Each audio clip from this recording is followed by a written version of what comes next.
Nos anos 2000, uma nova geração de embarcações começou a surgir na selva colombiana, construídas com fibras de vidro, motores simples e um único propósito: atravessar oceanos carregando cocaína sem deixar rastro. E o mais surpreendente, elas funcionam. Existe uma rede clandestina que domina a arte de criar submarinos descartáveis, capazes de cruzar continentes, submergir por horas e escapar de todos os sistemas de vigilância. Neste vídeo você vai conhecer os narcosubmarinos por dentro. Como são construídos, de que materiais são feitos, quais modelos existem e por que essas máquinas são tão eficazes que conseguem cruzar oceanos inteiros sem serem detectadas. O que parece impossível à primeira vista é, na verdade, uma das histórias mais ousadas e mais secretas do narcotráfico moderno. O nascimento de uma indústria sombria. No fim dos anos 1980, o Mar do Caribe e o Pacífico colombiano tornaram-se pistas de corrida flutuantes. Lanchas velozes cortavam as ondas a toda velocidade, levando toneladas de cocaína rumo à América Central e aos Estados Unidos. Eram chamadas de Go Fast Boats, embarcações leves com motores potentes, capazes de ultrapassar qualquer patrulha marítima. Mas o jogo começou a mudar quando radares e helicópteros passaram a enxergar cada embarcação suspeita. O que antes era fuga em alta velocidade virou caça sem escapatória. A lógica do confronto estava mudando, e os cartéis sabiam disso. Eles então fizeram o que sempre fizeram de melhor: se adaptaram. Se a vigilância aérea podia ver o que estava sobre a água, a resposta era simples: desaparecer sob ela. Foi a partir dos anos 2000 que surgiram as primeiras embarcações de perfil baixo, os chamados Low Profile Vessels, ou LPVs. Diferente das lanchas, essas não precisavam correr, bastava se esconder. Flutuavam quase invisíveis, com apenas uma pequena parte do casco acima da superfície. Pintadas em tons de azul e cinza, confundiam-se com o mar e enganavam até radares modernos. Essas máquinas improvisadas eram o embrião dos narcosubmarinos. Soluções engenhosas, baratas e eficazes. E, sem que o mundo percebesse, o nascimento de uma verdadeira indústria clandestina de engenharia naval. Longe dos portos, escondidos no coração da selva colombiana, começaram a surgir os primeiros estaleiros secretos. Estruturas improvisadas com lonas e tábuas, alimentadas por geradores e protegidas por homens armados. Era ali que operava Oscar Moreno Ricardo, conhecido como o Rei dos Semissubmersíveis. Ricardo não era engenheiro naval, mas dominava a arte da improvisação. Com fibra de vidro, motores a diesel e ferramentas simples, ele e sua equipe construíram embarcações capazes de cruzar o Oceano Pacífico com até 8 toneladas de cocaína a bordo. Cada sub custava cerca de $1,5 milhão para ser produzido, mas podia render mais de 200 milhões em lucro. O risco era pequeno diante do retorno. O segredo do sucesso estava na simplicidade: casco leve, tanque de combustível generoso e ventilação feita por um tubo, o snorkel, que permitia ao motor respirar sem ser visto. Por dentro, 3 seções: motor, tripulação e carga. Nada além do essencial. Mas por trás dessa aparência rudimentar, havia precisão. Cada construtor deixava sua assinatura, um detalhe nas soldas, na curvatura do casco ou na escolha de materiais. Era como uma impressão digital da clandestinidade.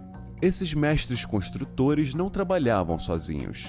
Operavam em redes organizadas, com logística para transportar materiais selva dentro, supervisionar a montagem e, quando necessário, desmontar tudo em poucas horas para escapar de uma operação militar. Trabalhadores passavam semanas isolados, proibidos de sair até a embarcação estar concluída.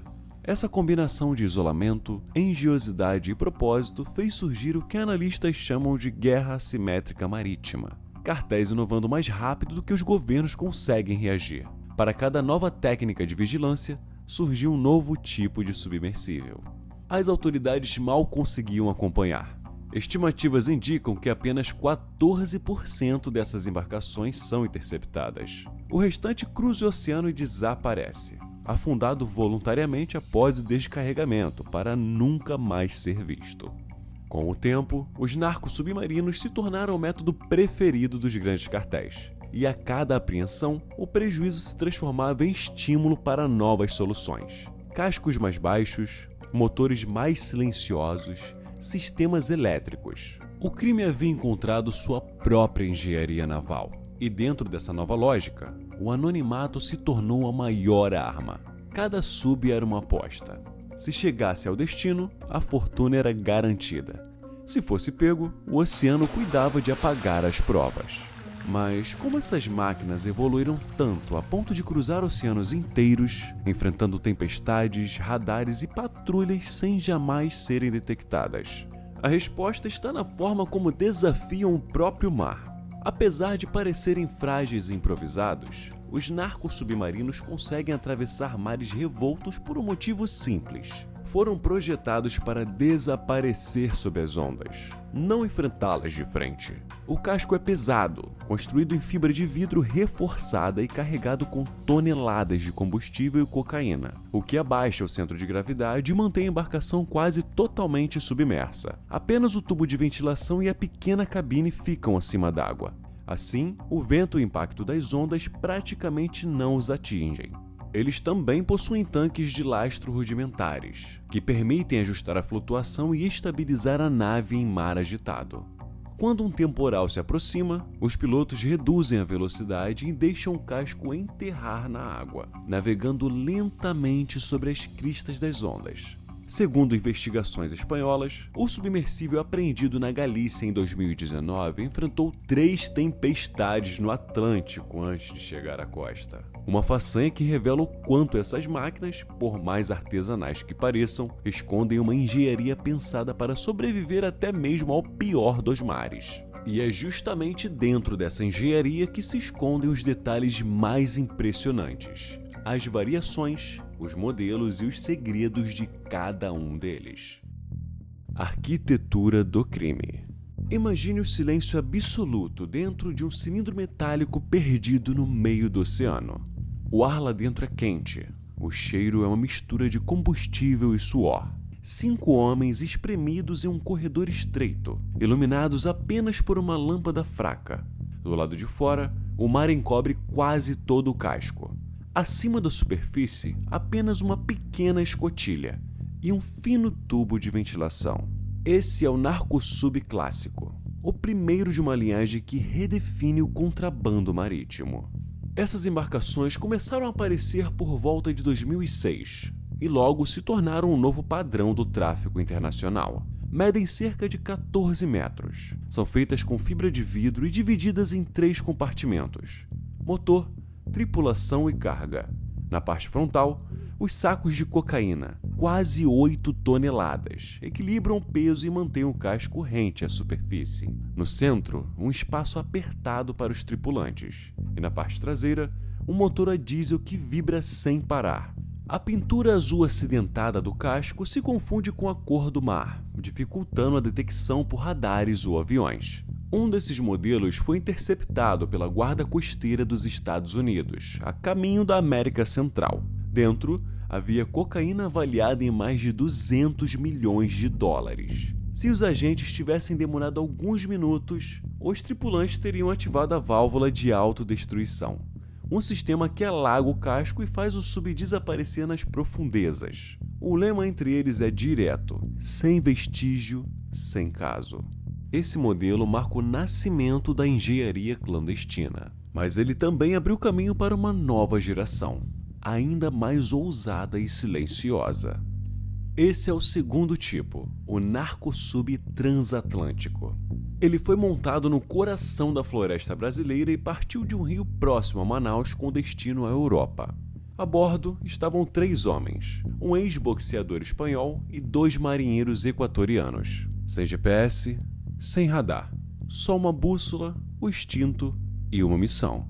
A comida era arroz, sardinha e barras energéticas. O ar, rarefeito. O espaço, insuportável. Dormiam em turnos, sobre sacos plásticos que também serviam como banheiro. Depois de quase um mês de viagem, enfrentando tempestades e correntes contrárias, ficaram sem combustível. Tentaram ajuda de barcos aliados, mas falharam. Como último recurso, aproximaram-se da costa da Galícia, na Espanha, e tentaram afundar o sub, mas já estavam sendo vigiados por aviões da polícia europeia. foram capturados pouco depois. Dentro da embarcação, os agentes encontraram 3 toneladas de cocaína, o equivalente a 100 milhões de dólares. Apesar da prisão, o feito provou uma coisa: os narcossubs deixaram de ser embarcações regionais. Eles haviam se tornado transoceânicos, e isso exige um nível de cálculo e coragem que poucos imaginam. Mas nem toda evolução vem da distância percorrida. Algumas surgem da arte de desaparecer. O terceiro modelo leva a furtividade a outro nível. Conhecido como submarino snorkel, é uma verdadeira obra de precisão artesanal. Imagine um tubo fino cortando o mar como uma antena fantasma. Esse é o único sinal visível da embarcação mais eficiente do narcotráfico. E, até hoje, nenhum desses modelos foi interceptado em operação. O corpo é cilíndrico, feito em fibra de vidro. Ele submerge quase por completo, deixando à mostra apenas o snorkel, o tubo que leva oxigênio ao motor e ar à tripulação. Na extremidade, uma câmera minúscula ligada a um monitor interno, que permite a navegação sem precisar emergir. Por dentro, é compacto, mas funcional. Um banheiro simples, uma pia, controles de lastro, indicadores de profundidade. Com capacidade para até 8 toneladas de carga, o Snorkel Sub pode viajar milhares de quilômetros sem precisar reabastecer.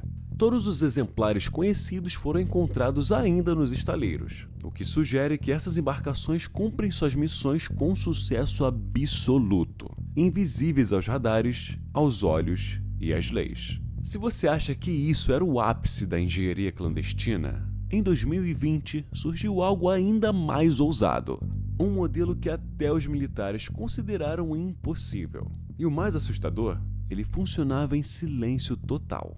Foi assim que a Marinha Colombiana descobriu o primeiro narco-submarino elétrico. Sob um teto de lona, no meio da selva, encontraram uma embarcação totalmente diferente. 12 metros de casco, sem motor a combustão.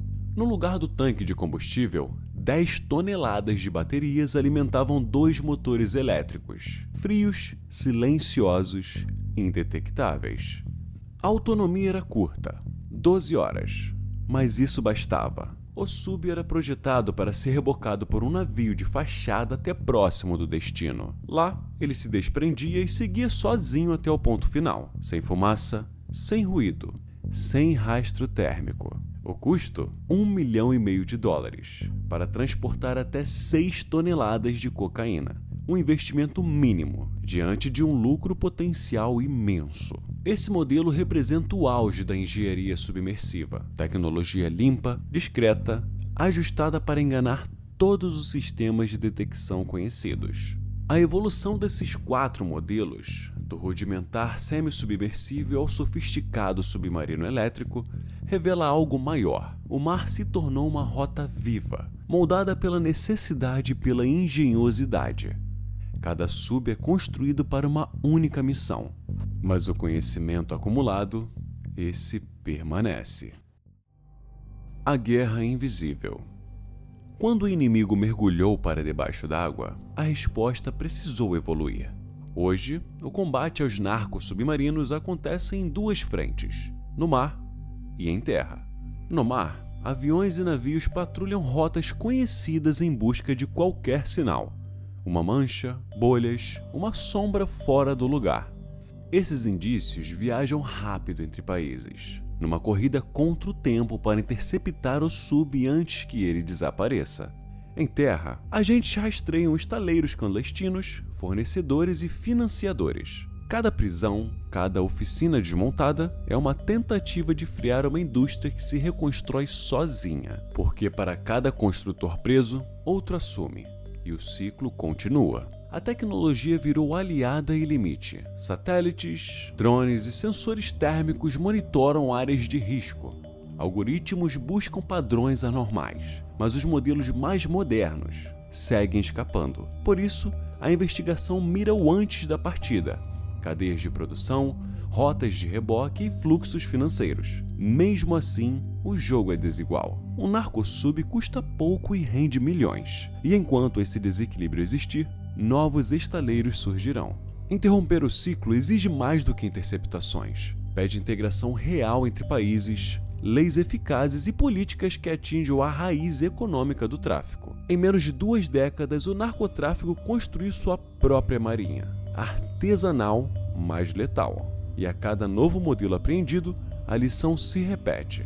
Enquanto tentamos alcançá-los, eles já estão na próxima fase. No fim, resta uma pergunta: quem está vencendo essa guerra invisível? E mais, o próximo passo será um narco submarino autônomo, sem ninguém a bordo? Deixe sua opinião nos comentários. Curtiu? Inscreva-se e continue conosco. Isso é só o começo.